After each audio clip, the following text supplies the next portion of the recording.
वो एक 25 साल की बेहद ही खूबसूरत सी लड़की थी, जो एक ऊंची उड़ान भरने की अरमान लिए छत्तीसगढ़ से मुंबई आई थी। उसके ख्वाबों को पंख तब लगे जब एयर इंडिया में एयर होस्टेस ट्रेनी के रूप में उसका सिलेक्शन हो गया। अपनी ट्रेनिंग के लिए वो छत्तीसगढ़ से मुंबई आ गई और वहां किराए के एक फ्लैट में रहने लगी। सब कुछ सही चल रहा था, लेकिन फिर एक दिन अचानक उसने अपने घर वालों का फोन उठाना बंद कर दिया। घर वाले परेशान हो गए। उन्होंने उसके दोस्त को कॉल किया। जब उसका दोस्त उसके फ्लैट पर उसे देखने गया तब फ्लैट अंदर से बंद था। फ्लैट के बंद दरवाजे के अंदर कुछ ऐसा हो चुका था जिसकी किसी ने कल्पना भी नहीं की थी। तो चलिए जानते हैं आज की इस वीडियो में रूपाल ओगरे केस की पूरी कहानी। रूपल को बचपन से ही उड़ना बहुत पसंद था, इसीलिए काफी कम उम्र में ही उसने फैसला कर लिया था कि वह बड़ी होकर एयर होस्टेस बनेगी। अपने सपने को पूरा करने के लिए उसने तैयारी भी शुरू कर दी थी।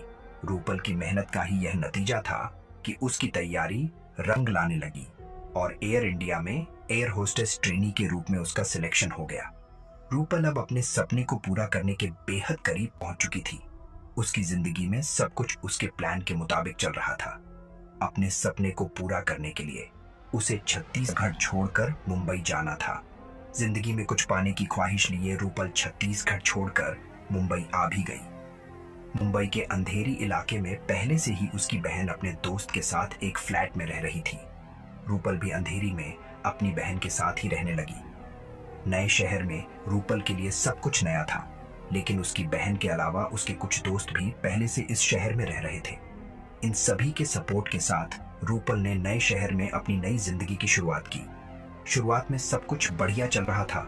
रूपल हर दिन ट्रेनिंग के लिए जाया करती थी और बाकी फ्री टाइम वह घर पर ही बिताया करती थी। सितंबर महीने की शुरुआत में रूपल की बहन और उसके दोस्त किसी काम से कुछ दिन के लिए मुंबई से बाहर चले गए। अब रूपल अपने फ्लैट में बिल्कुल अकेली थी। वैसे मुंबई जैसे बड़े शहर में किसी लड़की का अकेले रहना कोई बड़ी बात नहीं थी, और रूपल भी मॉडर्न जमाने की लड़की थी जो अपनी सुरक्षा खुद करना जानती थी। इसलिए अकेले रहने पर भी उसे कोई दिक्कत महसूस नहीं हुई।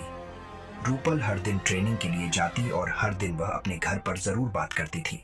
दिन भर की कहानी वह अपनी माँ को जरूर बताती थी। 3 सितंबर को संडे था। उस दिन रूपल की छुट्टी थी। रूपल घर में अकेली थी, इसलिए उसने कहीं बाहर जाने का भी प्लान नहीं बनाया।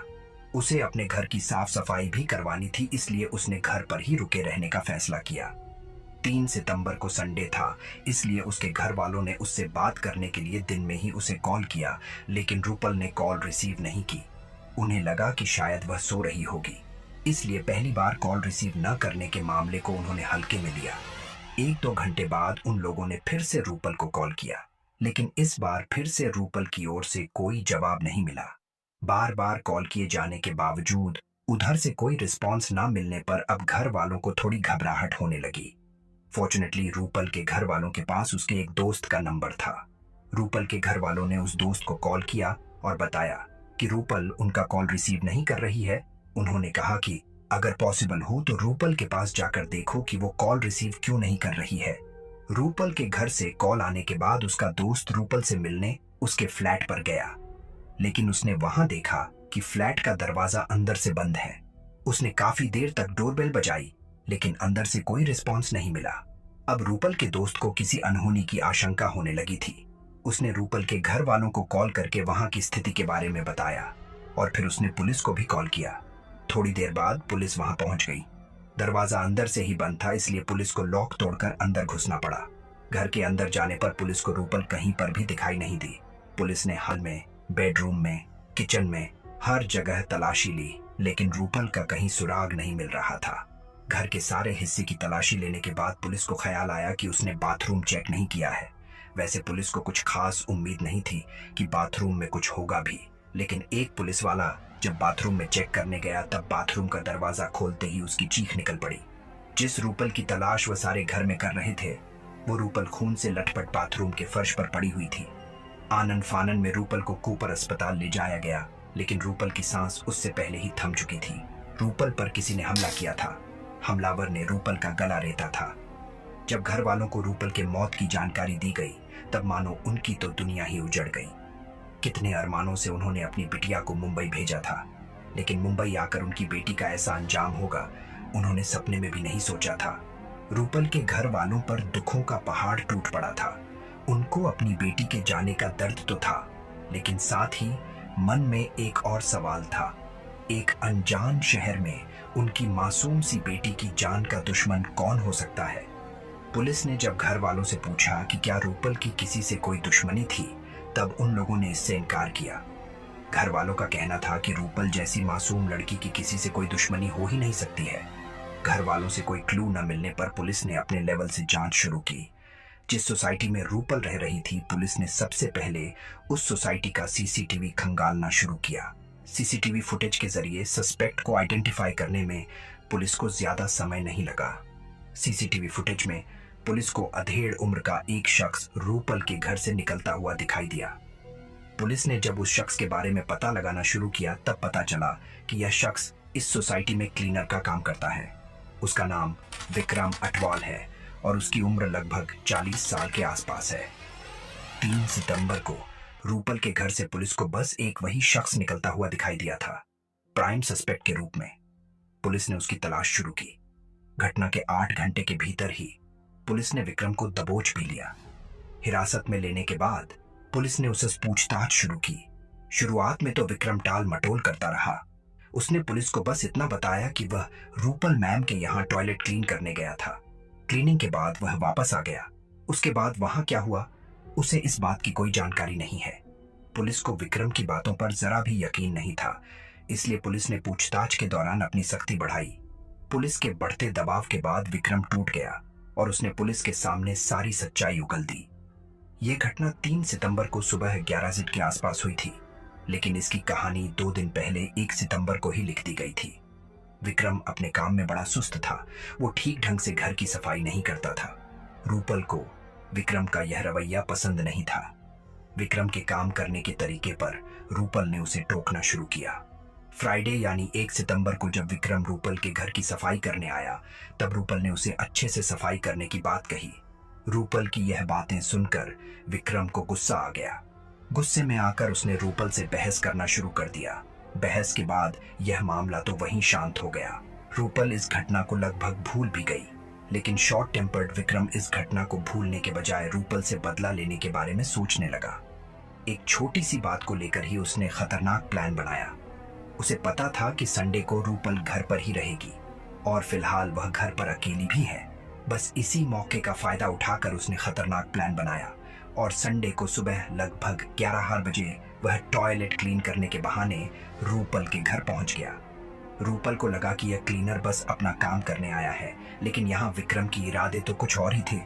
विक्रम पूरी तैयारी के साथ घर में आया था। उसके पास एक तेज चाकू भी था।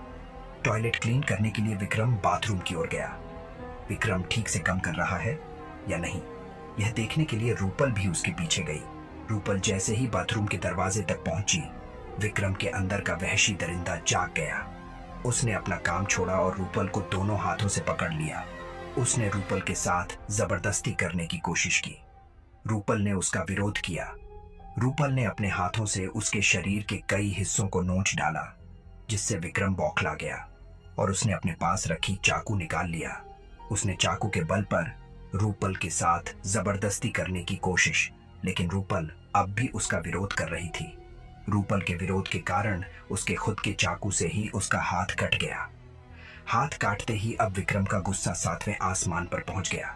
उसने आव देखा न ताव, उसी पल उसी चाकू से रूपल का गला रेत दिया।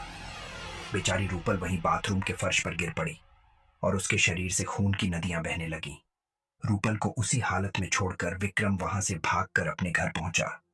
घर पहुंचने पर जब उसकी पत्नी ने उसके शरीर पर जख्म और खून देखा, तब उसने विक्रम से इसके बारे में पूछा।